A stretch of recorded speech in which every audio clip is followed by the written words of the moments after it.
नमस्कार मित्रों, अमारी 18 न्यूज़ चैनल में तमारुं स्वागत है।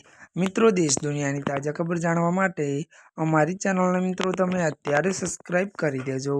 जी आ मित्रों, अत्यारे हालनी सौथी मोटी अने दुखद खबर सामे आवी रही छे।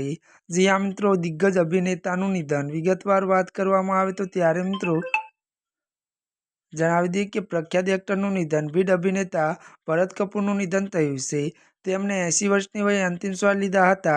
भरत कपूर हिंदुस्तान की कसम, सोने पे सुहागा अने बलिदान जेवी फिल्मोमां सहायक भूमिकाओ माटे प्रख्यात हता। मळती विगतो अनुसार वधु वात करीए तो सोमवारे बपोरे त्यारे हृदयरोगना हुमलाने कारणे तेमनुं अवसान थयुं छे। तेमना मित्र अने साथी अभिनेता अवतार त्यारे गिले तेमना निधन समाचार पुष्टि करी त्यारे भरत कपूરના निधनના સમાચાર સામે આવ્યા બાદ ફિલ્મ ઉદ્યોગમાં શોકની લહેર ફેલાઈ ગઈ છે। જી આ મિત્રો, અત્યારે હાલની સૌથી મોટી અને દુઃખદ ખબર મળી રહી છે। ત્યારે મિત્રો, આજના માટે બસ આટલું જ। અમારી ચેનલમાં નવા હોય તો અમારી ચેનલને લાઇક, શેર અને સબસ્ક્રાઇબ કરી દેજો। ધન્યવાદ।